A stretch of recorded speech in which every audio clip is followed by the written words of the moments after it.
Hi there, welcome to SSBBW Magazine's exercise program, and this is for February 2012. Come on in, Mike. Hi. This is our 5th anniversary. Congratulations. This issue. Wow. So we've got a whole new look for the magazine's website, so everybody go check it out, www.ssbbw-magazine.com. That's an awful long URL. It's hard to say. But it's the best magazine on the internet. Good. Okay, good. so Michael, we had a question. What was Yes. I had a question from a friend who said, I'm going to the gym and I'm trying to be active and I'm just not burning off fat. What can I do to burn off more fat? And we all want to do that. We do. Yes. And see, his advantage is he's a guy. And guys put out more testosterone, which gives us a higher metabolic rate. So we burn fat faster. Right. Not every guy has high levels of testosterone, just like not every woman has high levels of estrogen. So, to take advantage of the system of the body is what we're going to talk about. Okay. What you need to do, if you're going to do cardio, is you want to do it before you eat. When you wake up in the morning, you're at a low blood sugar level already from potentially 12 hours of not eating. Right. So your blood sugar's low. If Right. you do your cardiovascular exercise for, your heart and lungs, 15 minutes roughly for heart and lungs, anything over that you'll burn fat to replace your blood sugar. If you're already low in blood sugar, you can take advantage of longer burning fat to run out of the whole system. So you'll burn more calories if you don't eat first. Okay. Now, is it a big deal if you do wait till later in the day? Because I know when I first get up in the morning, my back tells me there's no way I'm not doing anything until I've had a Tylenol and stuff to get moving. And this is all predicated on your own personal health issues, your own wellness issues. So what you can do is do cardio before you eat dinner, so you don't have as much blood sugar restoring elements in your body. Okay. So if you eat every 3 hours, you want to exercise, do your cardio toward the end of that 3 hours, just before you eat again. Okay. So not eat and then exercise right away? No. Okay. If you exercise intensively, you have to eat first, a little bit. Right. Otherwise you get lightheaded, nausea, dizziness, the whole bit. Okay. So that's the first thing. Early or carbohydrate reduced blood sugar levels. Okay. Early, right. The next thing you want to try and remember is that if you eat hot and spicy, because that boosts your metabolic rate. It heats you up, it makes you glad to be alive. You're going like, oh my god, this is so hot and it's so good, and it makes you feel happy, and it releases all kinds of chemicals in your brain, endorphins, the whole bit. You have lots of energy, you're ready and raring to go, and your body works at a higher rate because you've heated it up.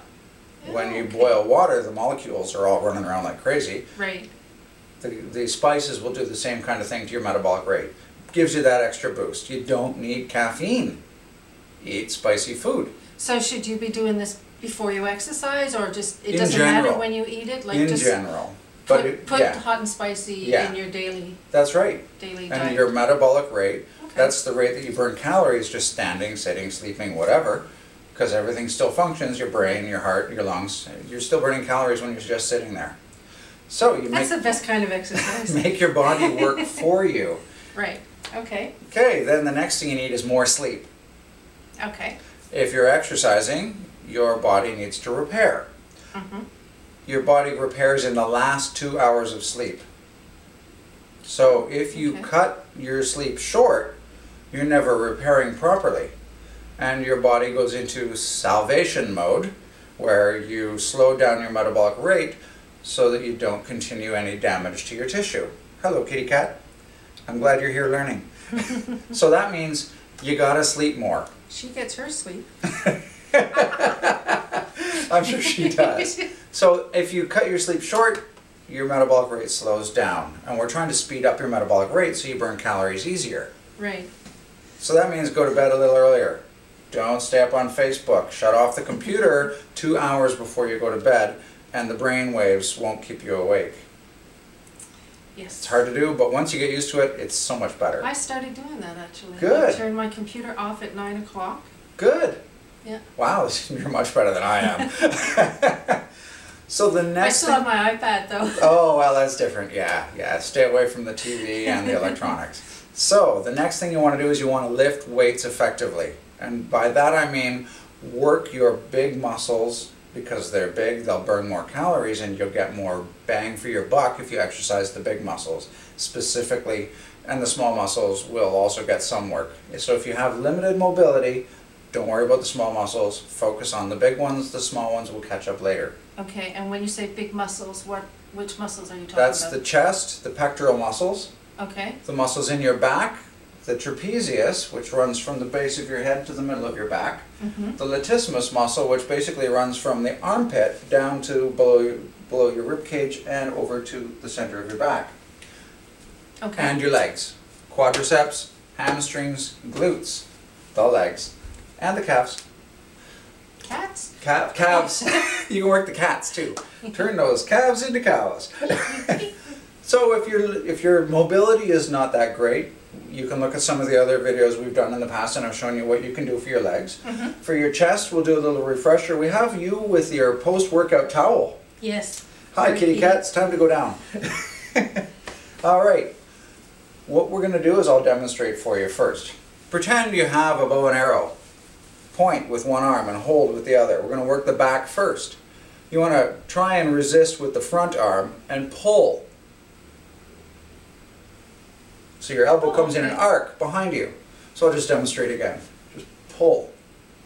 It's an effective exercise because your elbow is high, about shoulder height. So like this? Yeah. And when you pull with this elbow coming back behind you, you're working all the muscles around the back of the shoulder into the middle of your back. Do I keep this arm straight, or as I'm pulling back, do I bend it? You can bend it because it's an awful lot of strain, but you don't want to give yourself tendonitis. But you will feel it in the back of the shoulder.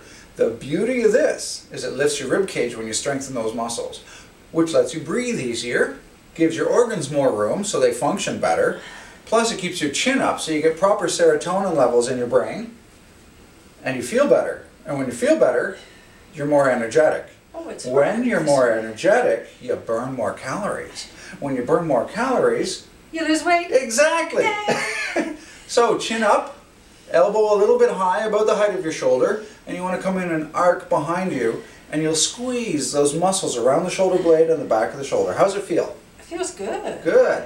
When those muscles start to get tired, you can bring your elbow down a little bit, and you'll feel it a little bit lower around your shoulder blades. So like that? Yeah, bring your elbow down below armpit height. There you go. You're stronger there, so the front arm is going to get more tired. But that's okay, you're exercising it and getting it stronger. Oh yeah, I feel that. If you have one of those big rubber band things, you know, with the handles or without the handles, or even an old inner tube, you can loop it around your feet and bring your hands beside your stomach. Sort of like the row thing? So you're rowing, and what that does is works low around the shoulder blades, which is where the most of the muscle mass is. Oh, okay. So you can start high if you don't have enough equipment with a towel. If you do have that stretchy thing, you can even put it around both feet and hold with one hand and work one side of your body at a time. Will it work with a long towel? Like, it doesn't stretch? It doesn't really stretch. And so you're getting an isometric contraction in that position, squeezing as hard as you can, which is good. Movement with the exercise is better. Okay. So if you have a friend, you can play tug of war. Oh, okay. That works too. Yes. You have friends, don't you? Oh, come on, one or two. Yes, I do. Great. So what you do is you just set yourself and you play tug of war back and forth, and you're working out with a friend. So we just sort of each hold on to this and we just back and forth. And it works really well. So it has to be a friend you trust. And somebody who's not going to do the Lucy from Charlie Brown thing. I was just about to say that. If it's a rubber band, it's worse. But with a towel, it's okay. And then, you finish your workout, you have a cup of tea with less sugar in it, which reminds me of the next point. Try not to cut out sugar in your diet. Your body will rebel. So what you want to do is you want to use the best sugars for you, which are the less refined sugars. So molasses, demerara brown sugar, not brown sugar, because that's just white sugar mixed with molasses. So demerara style, or molasses, or honey, or if you want, go with stevia, which is an herbal, tastes sweet but with a slightly bitter aftertaste. If you go with the sugar replacements, like Splenda and that sort of thing, its molecular structure is very much like sugar. So your body gets the same response to the molecular structure as it would with sugar, which is full of calories. So you get an insulin response. And that throws your blood sugar out of whack, right? Right. So you don't want to be doing that. You want to try and treat your body with the right, real foods. So the demerara sugar is better than regular white sugar? Yes, it's less refined. Oh. See, I always, when I'm in a restaurant, I always take the brown one out of the little thing for my coffee, but I never thought of buying some for home. So brown sugar is just white table sugar mixed with molasses. Right. And molasses is the least refined of the sugars that we get. Oh. That and demerara style sugar, which is granular. It's a little more processed than the molasses, but not much. See, I just learned something. Yeah. I'm going to go buy some. Good. And you don't worry about having a little bit of sugar. Like you were saying, you have like maybe 2 cups of coffee with sugar a day? At the most. Yeah, so that's what? 2 teaspoons? Wink, wink. Yes. Per cup? No. Try to go with 1. Cut down on your sugars. Yeah, I've been trying to do that actually. I don't do heaped spoonfuls anymore, and I'm slowly going Good, down. good. So let's see, what else keeps your metabolic rate up? Always keeping your mind engaged. Learn something. Like I just did. There you go. Okay. And so let's see, we've done some upper back exercises with the towel. For chest, it's the same but different. You hold it in front of you. In front of you, excuse me, my English is really bad. You want to push your hands together really hard with your elbows slightly bent and then come back apart. And what that does is it works the pectoral muscles, the cleavage muscles. Oh, okay. And so you press together and you come apart to release. And press together, come apart to release. That's the beginning. You're going to feel it in the front of the shoulders too. Right there. Yeah. Yes. Now to take advantage of that, you want to squeeze and keep your body square, but push harder over to one side, back to the center, over to the other side, and you really feel the squeeze of the muscles. Now, if you're, as an advanced version, you push your hands together with your elbows bent, in close, and go out. And that works more chest muscles, but it's not as effective as the wall push-up that we've already covered in other videos. And remember to breathe. And remember to breathe. If you're moving apart, you should be breathing. If nothing's moving, you're allowed to hold your breath. I can never get that in my head. It's okay. If your arms are moving or your legs are moving, air needs to come in and out or you're going to run out of energy. I tend to, like when I'm pressing, it's like I'm concentrating on pushing and I forget to breathe. That's okay. It's all good. You're allowed to hold your breath periodically. Okay. But it's nothing to hold your breath over, right? Right. All right. So big muscles, make them stronger. The stronger they are, the more calories you'll burn. The more calories you burn, the better you feel. The better you feel, the more you do. And it's a cycle upwards that way.